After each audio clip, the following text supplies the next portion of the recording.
Alléluia. Gloire soit rendue au Seigneur. Nous sommes au dernier jour de notre rencontre et nous rendons gloire à Dieu pour la conduite qu'il nous a donnée. Il y a déjà des objets retrouvés ici. C'est le dernier jour. Voilà un sac à main de dames, un sac à main d'âme. Pendant que nous sommes rassemblés, ça a été présenté hier. Un billet de 1000 francs qui a été retrouvé, c'est tombé dans la cour de notre frère Badi. C'est lui qui a un manque, qui voit que quelque chose est perdu. 1000 francs, alors qu'il était chez le frère, il doit aussi passer là pour récupérer ce qui lui appartient. Que Dieu soit loué. Au dernier jour,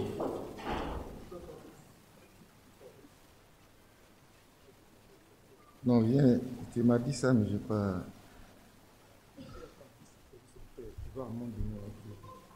Oui, c'est un sujet de prière qu'on va déjà adresser au Seigneur. Notre frère Fabrice a perdu son père, demain il va à Mans. Il a demandé que l'Assemblée prie pour le recommander vraiment à la grâce de Dieu. Amen. On va donc le faire, inclinons nos têtes et prions. Seigneur, notre frère Fabrice est touché, éprouvé par le décès de son père. Ô Dieu Tout-Puissant, nous le recommandons à ta grâce pour que tu sois son soutien alors qu'il va faire un si long voyage. Garde-le en chemin, garde-le là-bas, garde-le à chaque instant. Oh, son père qui a couché, Père, c'est une grande responsabilité. Soutiens ton serviteur. Donne-lui ce dont il a besoin dans cette situation. Donne-lui ce dont il a besoin dans cette situation. Comble-le, fortifie-le. Oh, notre Père, qu'il soit vraiment victorieux. Gloire à toi pour tes offres. Au nom de Jésus-Christ. Amen. Amen. Le temps va très très vite. Vous voyez qu'on s'est fixé une limite de 12 heures, mais il est déjà 10h30 passé. Comme j'ai dit, au dernier jour, quelle grande prédication nous attendons. Mais c'est simplement une simple petite exhortation. Vous savez, notre frère va intervenir tout à l'heure. Toute simple. Pour nous dire de prendre à cœur tous les avertissements que nous recevons. Que Dieu nous aide à prendre à cœur. À prendre à cœur. Paul a dit, je vous ai fait connaître tout le conseil de Dieu. Aujourd'hui, là où nous sommes assis, quand on égrène les années de conversion, pour certains, peut-être que c'est déjà une génération d'âge passé. Pour d'autres, un peu moins, la vingtaine, la dizaine et tout. Qu'est-ce qu'on n'a pas entendu? Qu'est-ce qu'on n'a pas entendu? Paul dit, je vous ai fait connaître tout le conseil de Dieu. Sans en rien, quel est le mot qui vient? Cacher. Que Dieu nous aide. Que Dieu nous aide. Hier, je rappelais une prédication de notre frère Badi qui a pour titre « Serons-nous sans excuse ?» Qui s'en souvient? Que Dieu vous bénisse. Serons-nous sans excuse? C'est une simple exhortation. Prenons à cœur l'avertissement. Et là-dessus même, Paul nous dit, c'est dans 1 Corinthiens 14, j'étais assis là, et puis 1 Corinthiens 11, je cherchais ce verset. Vous savez, souvent, ce n'est pas des grandes choses qu'on prépare, on se laisse conduire. Ce verset que nous avons lu, j'étais assis là, et puis je cherchais. Prenons à cœur l'avertissement. 1 Corinthiens, chapitre 11, verset 17.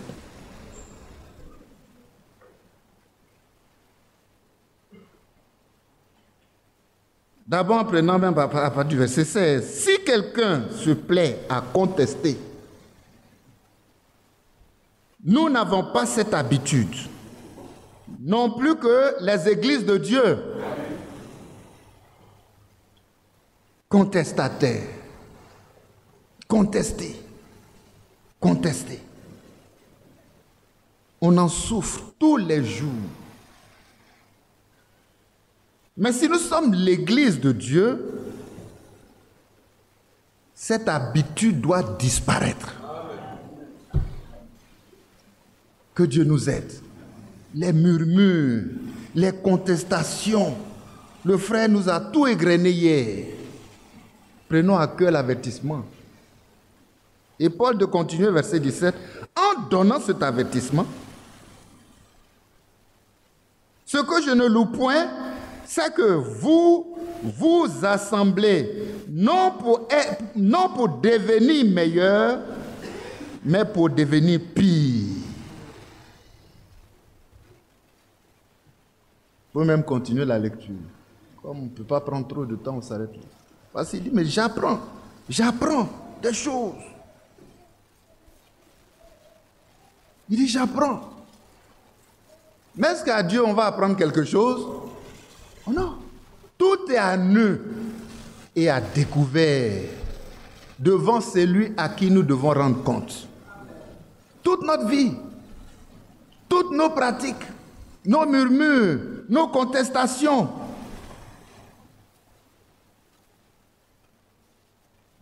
Hier, c'était ça. Prenez garde à vous-même. Prenez garde à vous-même. Que celui qui croit être debout prenne garde de tomber. Généralement, tout le monde est debout. Tout le monde est debout. Et tout le monde se croit debout. Mais quels sont ceux qui sont vraiment debout pour Christ et sa parole? Voilà où se trouve le problème. Debout, d'accord, mais tu es debout pour Christ et sa parole. Que Dieu nous aide à être debout pour Christ et sa parole. Que Dieu nous aide à être debout dans la foi. Amen. Debout par le Saint-Esprit. Debout pas pour nous-mêmes, pour poursuivre nos objectifs, nos pensées, mais debout pour poursuivre le projet, le programme de Dieu. Ce que Dieu veut, c'est notre sanctification. C'est que chacun sache tenir son corps, le corps qu'on est là. Où on le tient? Dans la vérité, dans la consécration. Amen. Que celui qui croit être debout. Tout le monde est debout. Je suis riche, je me suis enrichi, je n'ai besoin de rien. On pense qu'on a tout, on est debout. Mais le résultat, c'est que on n'est même pas debout. C'est un leurre. C'est une séduction. Et tu ne sais pas que tu es pauvre. Quelqu'un qui est pauvre, qui n'a rien, il dit il a tout. Un tel homme ou bien une telle personne, comment on peut l'aider? Que Dieu nous aide à nous arrêter. Comment on peut l'aider? Le Seigneur, lui, quand il regarde, il voit pauvre, aveugle, nu, misérable. Que Dieu nous aide. Mais lui dit, je suis riche, je me suis enrichi, je n'ai besoin de rien. Un tel homme n'a même pas besoin de Dieu. Mais nous avons besoin de quelque chose. Que l'année 2025 soit l'année du baptême du Saint-Esprit. Un objectif précis dans notre vie, dans notre cœur, dans notre âme, que ce soit pour nous une question de vie ou de mort. Ceux qui sont debout là, c'est les témoins de Jésus-Christ. Et ces témoins-là, pour qu'ils soient témoins, ils ont d'abord rempli une condition. Et elle est unique. La condition là, ce n'est pas 2, ce n'est pas 3. Unique. La condition, c'est le baptême du Saint-Esprit. Et c'est par l'Esprit en eux qu'ils deviennent témoins. On a lu tout ça ici. Il dit, nous sommes témoins de sa crucifixion, témoins de sa résurrection. Il parle avec des preuves. Les femmes étaient avec eux. Ce n'est pas une question d'hommes. C'est nous tous. Est-ce que les femmes même n'étaient pas avant les hommes au tombeau? Ils étaient les premières. C'est elles qui ont vu. C'est elles-mêmes qui sont venues dire à Paul, est-ce que tu sais ce qui se passe? On est allé là-bas. Elles ont reçu la visite des anges. Les hommes n'ont même pas cru. Et ils ont commencé à courir pour aller voir. Et ils ont vu que ce que les femmes ont dit là, c'est ainsi. Gloire soit rendue au Seigneur. Les femmes ont besoin de persévérance aussi. Avec les hommes. À la chambre haute, les femmes étaient là. Et ce qui est édifiant, c'est de savoir que la mère même, celle qui a accouché Jésus, la femme qui a accouché Jésus, la mère porteuse, elle était là.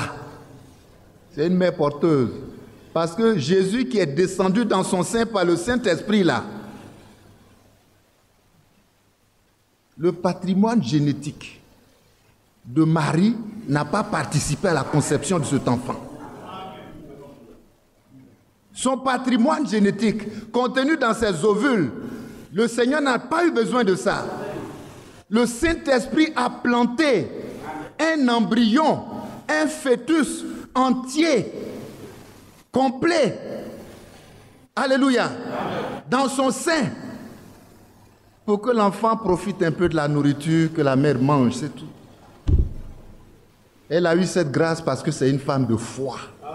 Elle dit qu'il me soit fait selon ta parole. Que Dieu soit loué. Quand tu crois la parole, le Seigneur peut faire quelque chose avec toi. Et il fera des prodiges, des grandes choses avec toi. Croyons la parole.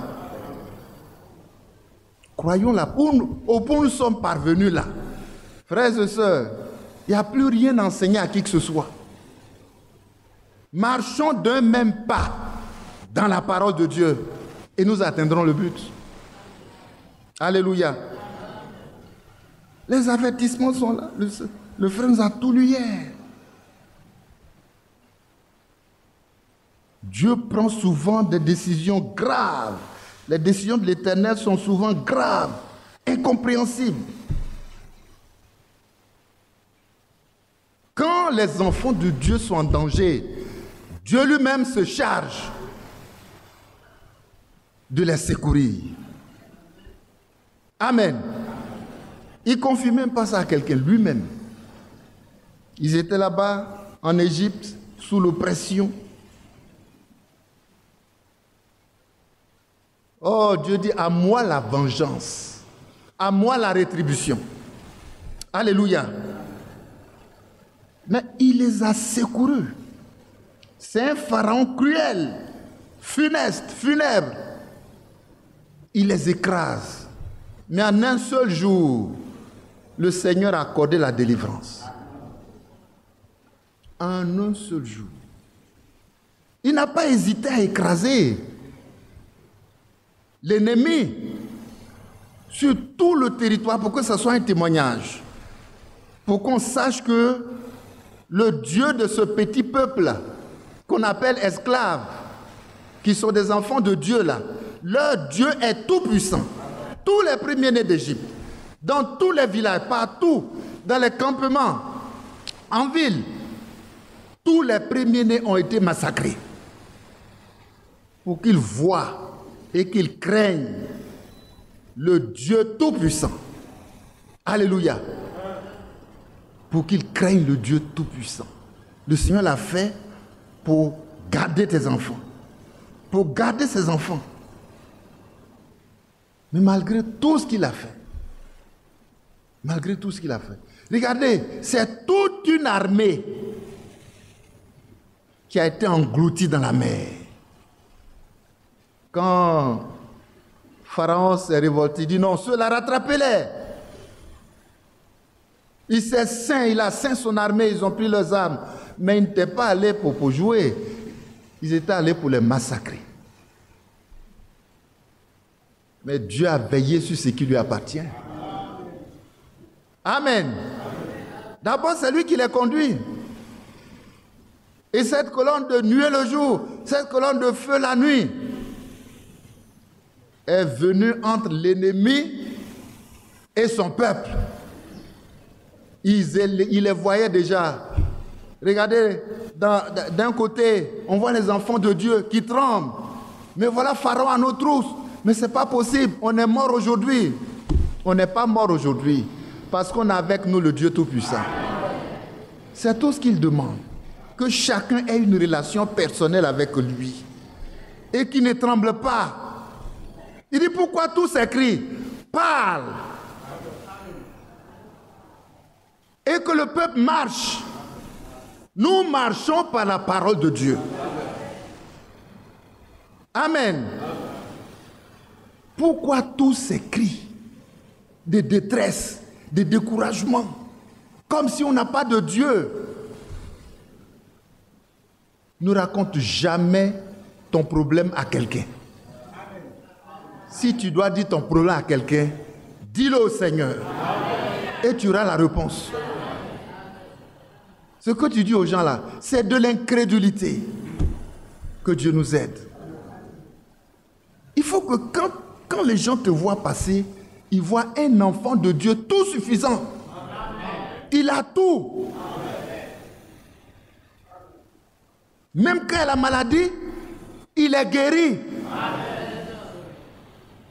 Amen. Celui qui a Christ, il a tout. On doit le regarder. Il marche le front levé. Amen. Il marche le front levé. Pourquoi? Car Christ est avec nous. Si Christ est avec nous, qui sera contre nous? Et puis on est plutôt là, la tête baissée. Non, c'est la tête levée. Que Dieu nous aide à vivre par la foi. Et il crie, Moïse, c'est toi qui nous as fait sortir. Mais vous avez vu la main puissante de l'Éternel en Égypte. Vous avez vu les plaies avec lesquelles il a frappé l'ennemi. Et aujourd'hui, on dit que c'est Moïse qui nous a fait sortir. C'est de l'incrédulité. Et ça ne va pas loin. Ils ont tous péri dans le désert. Parce que Dieu est juste. Dieu est équitable. Quand l'ennemi a fait, il a frappé. Si nous aussi on fait là, il va nous frapper. Tous ont péri dans le désert. En un seul jour, c'est quel verset? En un seul jour, quel est le nombre qui a été donné? 23 000 sont tombés. Pas dans le camp de l'ennemi. Pas dans le camp de l'ennemi. Mais dans notre camp. Parce qu'on est mélangé. On est mélangé. Mais le salut là, l'enlèvement là, ce n'est pas pour tout le monde. Je vous lis juste, et puis je m'arrête. Une note de, voyez, notre frère, le prophète, je cherche où j'ai noté ça, il dit, l'enlèvement est une révélation. Amen. C'est une révélation. L'enlèvement est une révélation. On est mélangé, hein? Et c'est pourquoi on a des problèmes. Mais en réalité, on n'a pas de problème. C'est ceux qui ne veulent pas marcher par la foi, là, qui ont des problèmes. Mais ceux qui veulent marcher par la foi, ils n'ont pas de problème. C'est vrai, les autres les gênent, hein? Mais par la grâce de Dieu, là où ils sont plantés là, quel que soit le vent, quelles que soient les bousculades, les gens bousculaient Jésus. Mais une femme, simple femme, s'est approchée par la foi et elle a arraché pour elle. Amen. Alléluia. Elle a arraché pour elle. C'est tout ce que Dieu nous demande. De vivre par la foi, de nous approcher par la foi, de le toucher par la foi. Le toucher, ce n'est pas forcément physique. Mais le toucher là, c'est aussi l'appeler, c'est l'invoquer. Vous m'appellerez et je dirai, me voici. On ne l'a pas touché, on l'a touché. C'est pourquoi la prière là, l'avertissement là, c'est important. Hein? Revenons sincèrement à la prière. Parce qu'on ne connaît pas la prière. Il n'y a pas de prière au milieu de nous. C'est pourquoi tout est mauvais. Oui. J'ai pris une note ici, il dit l'enlèvement est une révélation.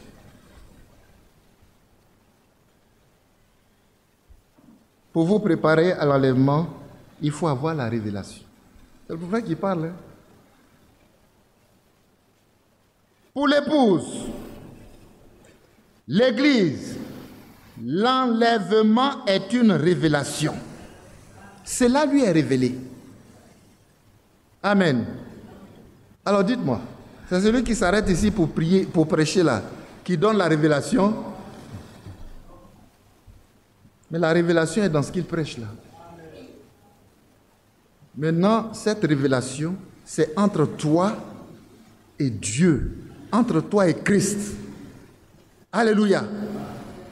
Entre toi et Dieu, un face à face.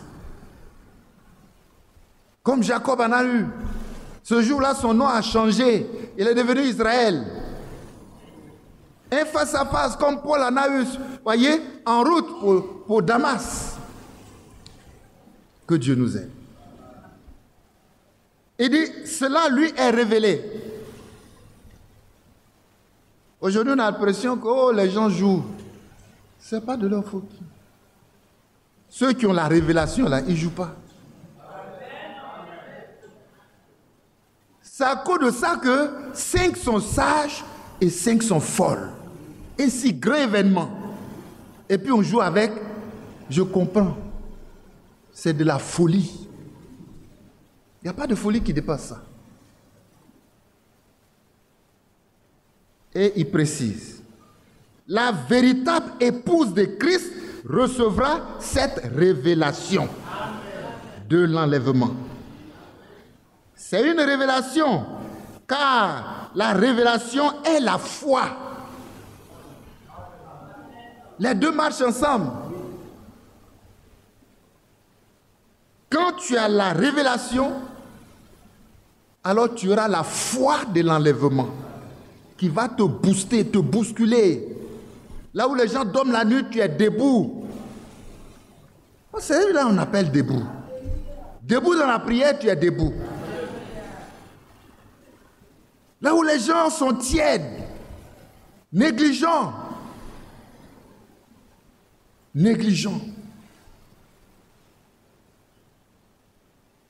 Toi, tu es bouillant.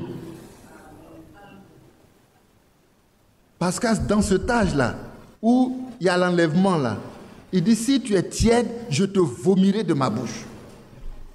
C'est une révélation, hein? Je comprends pourquoi. Les gens sont pas, ils n'ont pas la chose, c'est-à-dire ils ne prennent pas la chose de la même manière. Prions pour avoir la révélation de l'enlèvement.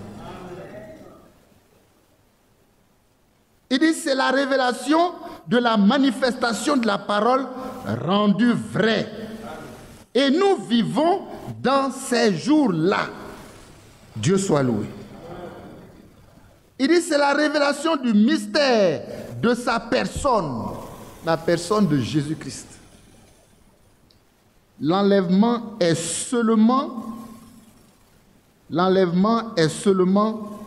cet enlèvement dont nous parlons est seulement pour l'épouse. Je ne sais pas si nous comprenons. Alors que si tu es assis ici, que tu te dis épouse, alors que tu n'es pas épouse, la révélation d'enlèvement là, tu ne l'auras pas. Ce n'est pas une discrimination, Dieu sait ce qui lui appartient. C'est une révélation. Et ça marche avec la foi.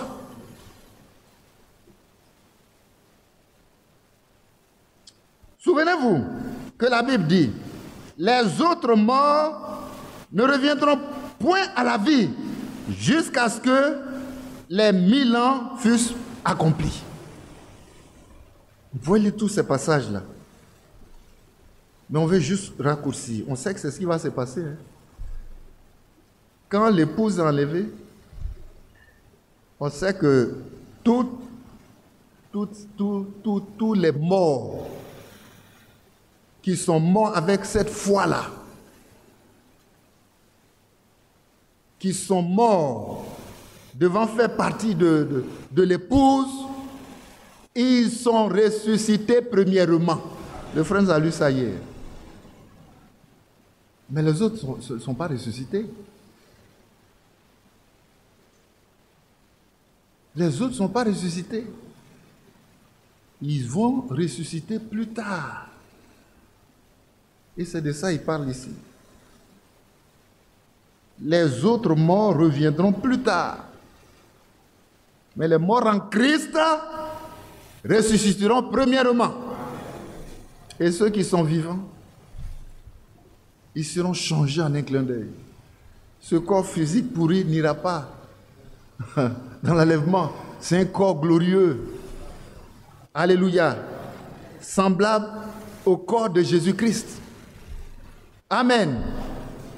Parce que quand tu as une femme, elle est chair de ta chair et os de tes os. Et si tu es l'époux de Christ, tu es sa femme, c'est la même chose. Son corps est ton corps.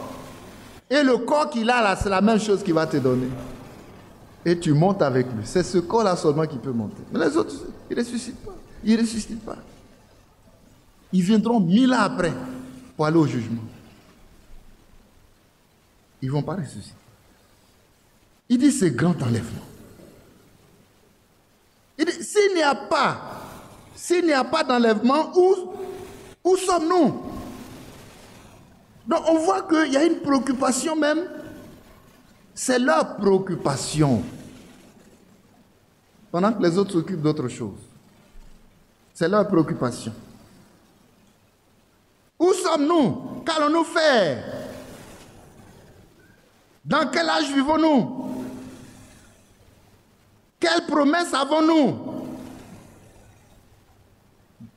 Non, sachez-le, il va avoir un enlèvement et une certitude.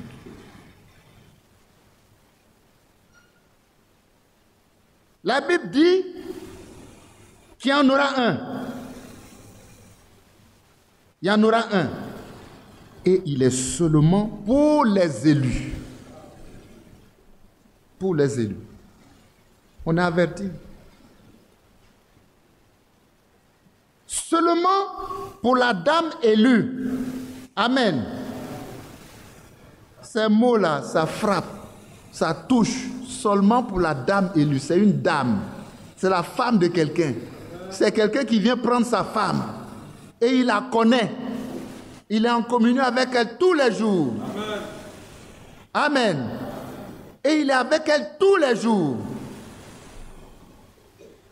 Et il lui dit, je suis avec toi tous les jours jusqu'à la fin du monde. Donc il la connaît, il sait où elle se trouve. C'est seulement pour cette dame élue-là, l'épouse qui est sortie en ce jour, l'Église. Et il a continué. Et il a continué. C'est des belles paroles, mais qui nous instruisent. qui nous donne de comprendre que ça ne concerne pas tout le monde. Mais que ce que ça concerne là, que moi, je fasse partie d'eux. Mon combat, c'est de rentrer là-bas, dans ce petit groupe-là.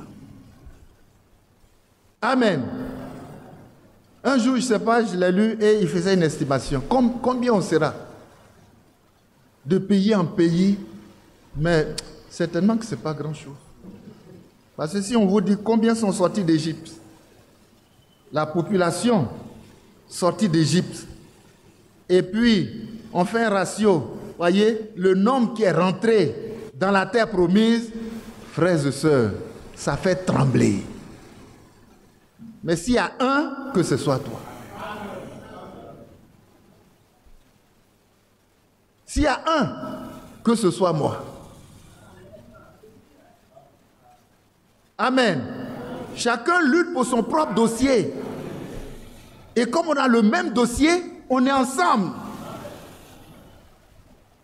Une même pensée, un même projet, un même combat. Combattre pour la foi qui a été transmise au sein une fois pour toutes. Que dans notre génération là, on doit se trouver dans ce groupe là, qui combat pour la foi. Oui. Le frère ce matin, on causait un peu dans la salle, il faisait remarquer, donc du vivant déjà du prophète, les groupes là existaient déjà. Oui, les groupes existaient déjà. C'est un esprit qui commence tôt. Est-ce qu'au temps de Paul, au premier âge, Paul était là, mais ça avait déjà commencé. Et le Seigneur a fait quoi? Avertissement. Il dit, Paul, ce que tu fais que j'aime là, c'est que les œuvres des Nicolaïtes là, tu les hais. Et moi aussi, je les hais. Alléluia. Et parce que Paul hait ces œuvres-là, il prêche, il avertit le peuple. Il dit au milieu de nous, quelque chose a déjà commencé. Des gens se lèveront, ils enseigneront des choses pernicieuses. Pour faire quoi? Pour entraîner le peuple après eux. Mais ils ont dévié. Ceux qu'ils ont entraînés là, ils ont perdu le chemin. Les œuvres existaient déjà au temps de Paul. Mais après, au courant des âges, c'est devenu doctrine des Nicolaïtes. Vous voyez comment ça fonctionne? Au temps du prophète déjà, ça avait commencé. La dernière fois, on a cité les doctrines déviationnistes. Il disait à Pérégrine, tu vois, Tucson seulement. Et ça, Tucson seulement, hein? Il n'a pas parlé des autres. Et il a vu ce gros serpent qu'il a frappé, blessé mortellement. Mais il a glissé dans l'eau. L'eau là, c'est nous. C'est le peuple. Est-ce que quand il a glissé là-bas, il est mort? Est-ce qu'il a, voyez, il est guéri de ses blessures pour continuer son œuvre? Certainement. Parce qu'on voit le résultat. Et le frère dit, c'est le chaos partout. Mais au milieu d'eux, il y a ceux qui lui appartiennent. Il dit l'enlèvement là, c'est pour elles seules. C'est pour elles seules. Et elles ont reçu, chacun a fait son expérience de recevoir la révélation personnelle avec Christ. Et c'est là-dessus que ta foi est fondée. Ta foi n'est pas fondée sur le message, ton appartenance à un groupe, mais ta foi est fondée sur Christ. Amen. Sur sa parole, sur la promesse qu'il a faite à toi, la révélation qu'il a faite à toi, que toi là, ceux qui viendront enlever là, tu fais partie. Et parce que tu as reçu, voyez, cette consigne-là personnelle, tu fais le travail personnellement. Amen. Pendant que les folles, elles sont vierges. Elles ont tous les privilèges dans la maison de Dieu. Mais elles sont folles. Mais les sages s'occupaient de nettoyer leur âme. On termine là. Allons terminer en lisant Apocalypse. Les sages là étaient occupés. Pour elle, une seule chose compte. Il faut que ma lampe brille. Amen. Il faut que ma lampe brille. Apocalypse 22. Au chapitre 22 d'Apocalypse, c'est la conclusion du livre, de ce grand livre-là, de toute la Bible. Et souvent, c'est dans la conclusion que se trouvent les vraies choses. Amen. C'est-à-dire les dernières choses que le Seigneur, qui tiennent à cœur au Seigneur, là, il met dans la conclusion. C'est parce qu'on a lu dans Actes chapitre 1, avant qu'il ne soit enlevé, il a donné la dernière consigne. Il faut attraper ça dur si tu veux être témoin de Jésus-Christ. Amen. La dernière consigne. Et quand il a dit cette parole-là, il n'a plus rien dit d'autre pour que ça vienne couvrir ça, pour que les gens ne fassent pas attention. Dernière parole. C'est la dernière parole, hein? C'est la dernière parole qu'il a dite, hein? Allons rappeler ça avant d'arriver ici. C'est la dernière parole. C'est quel chapitre? Acte chapitre 1. C'est la dernière parole.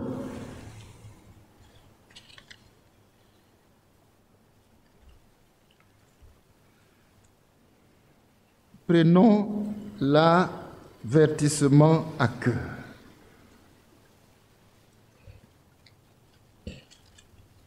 Voilà.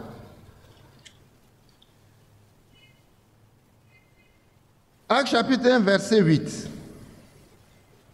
Mais, bon, c'est trop au milieu, donc on prend à partir du verset 7. Il leur répondit, ce n'est pas à vous de connaître les temps ou les moments que le Père a fixés de sa propre autorité. Mais, Amen. On veut savoir le jour de l'enlèvement. Mais est-ce que c'est ce qui compte? Ce qui compte, c'est que tu sois prêt pour l'enlèvement. On veut connaître les temps, mais à quel moment il y aura ceci, à quel moment il y aura cela.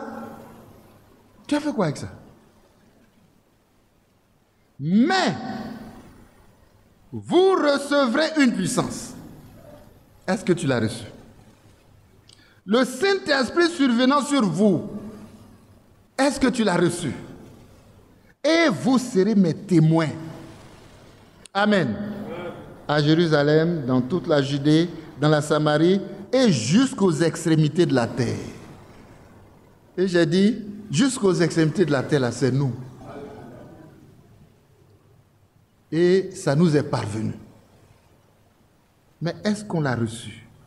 On l'a reçu, le Saint-Esprit, voyez, qui est survenu sur nous là. Est-ce qu'on l'a reçu pour devenir témoin?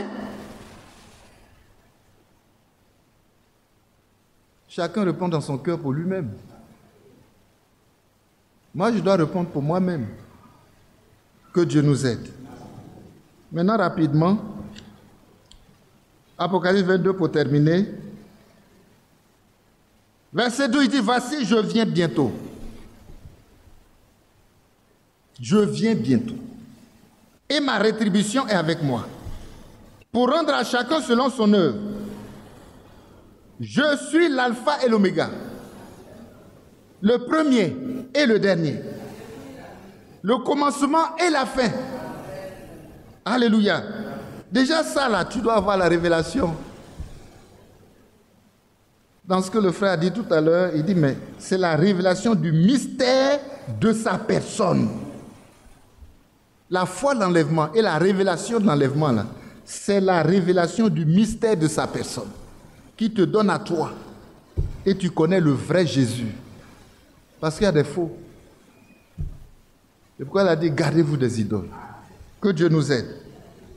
Heureux ceux qui lavent leurs robes afin d'avoir droit à l'arbre de vie et d'entrer par les portes dans la ville.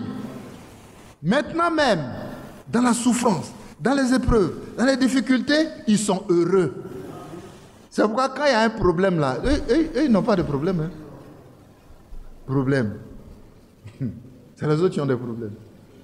Un vrai enfant de Dieu, il peut être en train de marcher sur des braises. Mais quand tu regardes son visage, tu ne vois pas de problème dessus.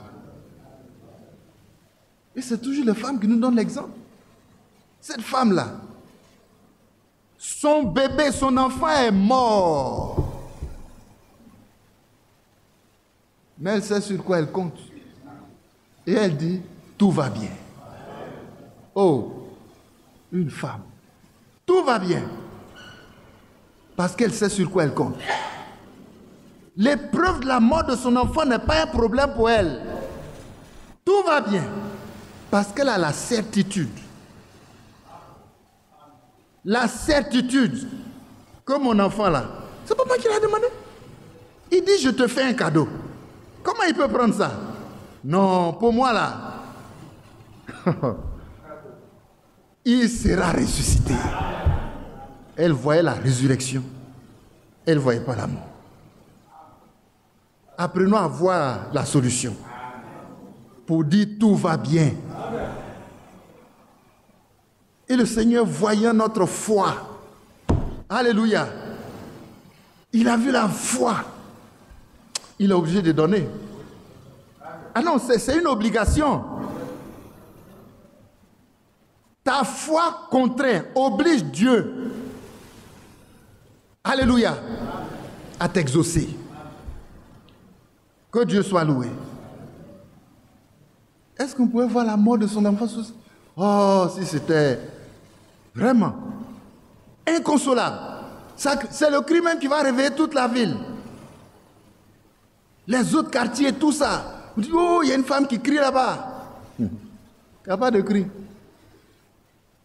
La maison est tranquille comme avant, comme d'habitude. Pourtant, il y a un enfant qui est mort là-bas. Elle regarde ça. Elle dit non, c'est pas pour moi là. Que Dieu soit loué. Il faut dire que c'est pas pour moi là. Cette maladie-là, non, c'est pas pour moi. Si tu crois que c'est pas pour toi, le diable ne peut pas s'installer. Le démon de la maladie ne peut pas s'installer. Une puissance sortira de quelque part. Mais on sait d'où ça vient. Hein, l'exemple de la femme là, on sait désormais d'où la puissance sort pour nous secourir. Dans tous nos besoins. On sait d'où ça sort. Mais quand tu dis cette maladie n'est pas pour moi, je refuse cela, il est obligé de lâcher la puissance pour qu'il vienne. Répondre à ta foi. Il faut que ta foi ait du répondant. Capable de secouer Dieu, capable d'arracher. Que Dieu nous aide. Heureux ceux qui lavent leur robe, afin d'avoir droit à l'arbre de vie et d'entrer par les portes dans la ville. Dehors les chiens, les enchanteurs, les impudiques, les meurtriers, les idolâtres, et quiconque aime et pratique le mensonge.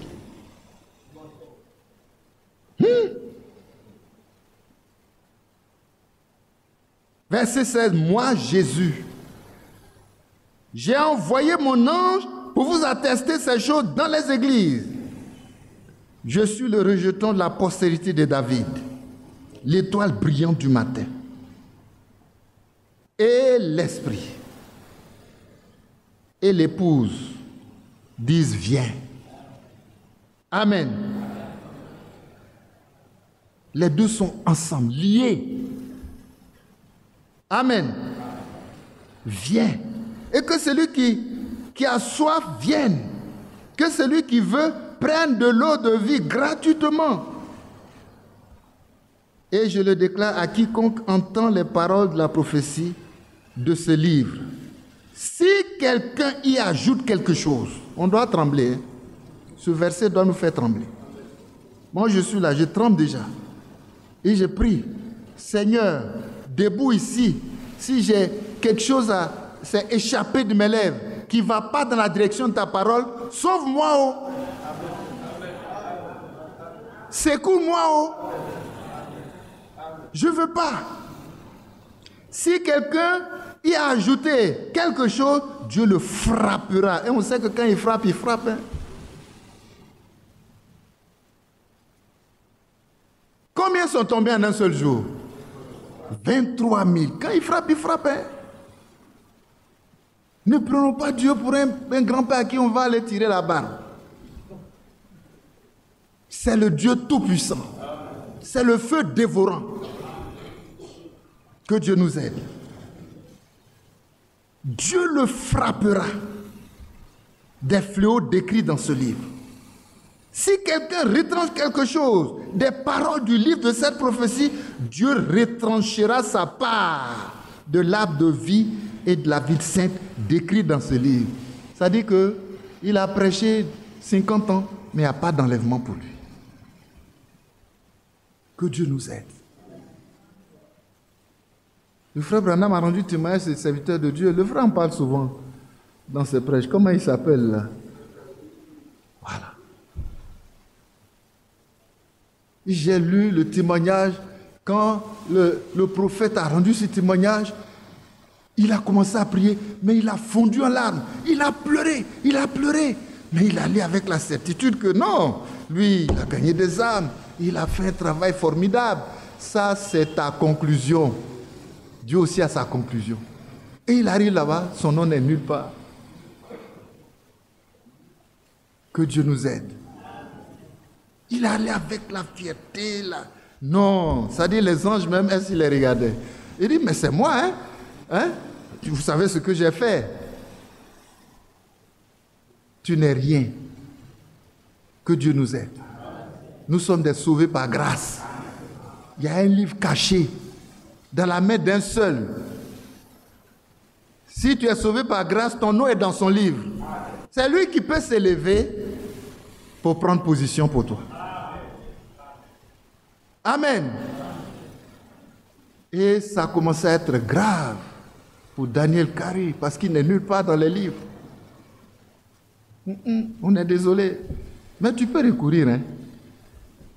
Il y a le recours au trône blanc.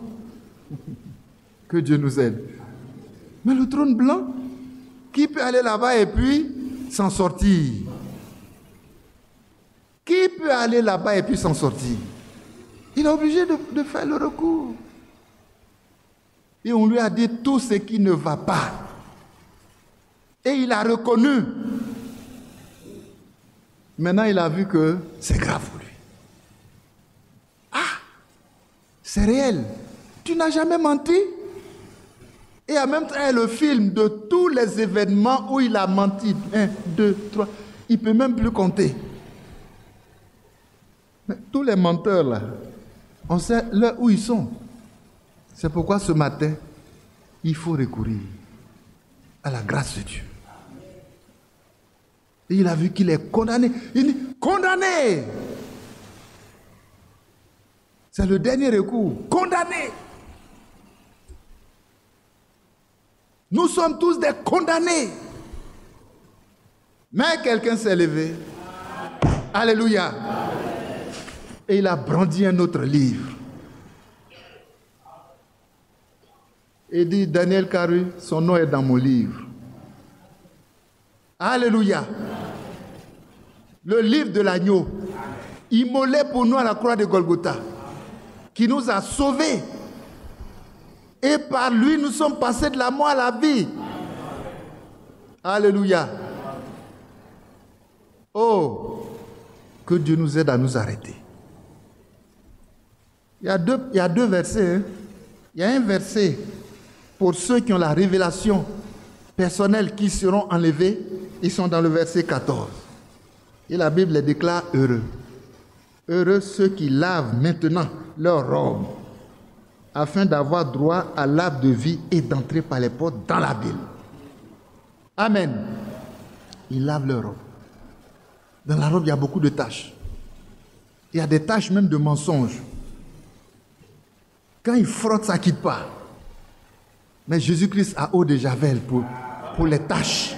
Eau de Javel pour les péchés. Amen.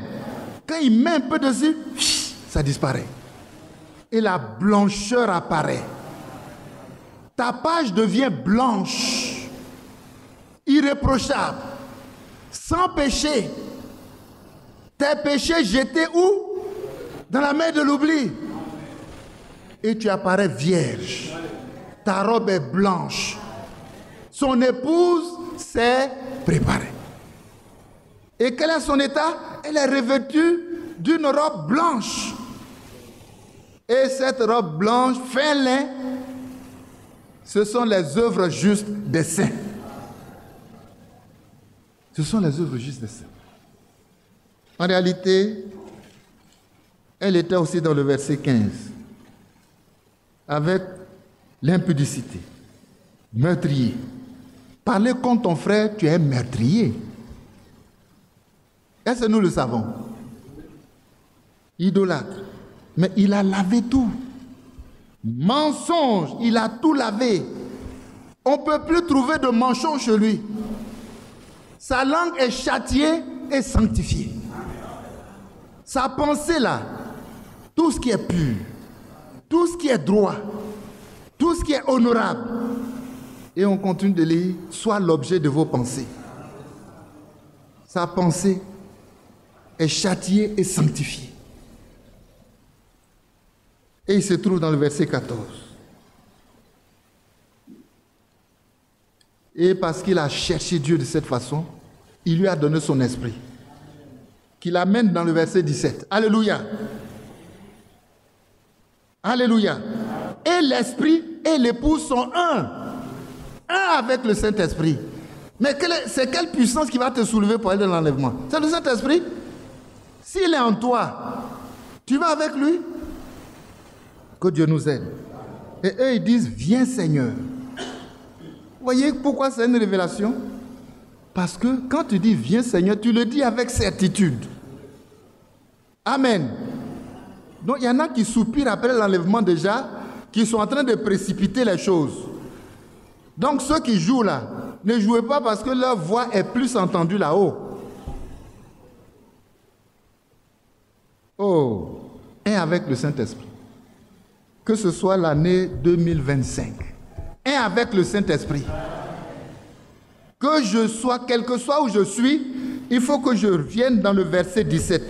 L'esprit et l'épouse disent, viens Seigneur. Voilà ceux qui sont prêts. Que Dieu nous bénisse par ces paroles. Que mon frère m'excuse, j'ai pris plus de temps qu'il me faut. Je vais laisser la place à mon frère. Viens conclure pour qu'on puisse mettre fin à la convention. Que Dieu te bénisse.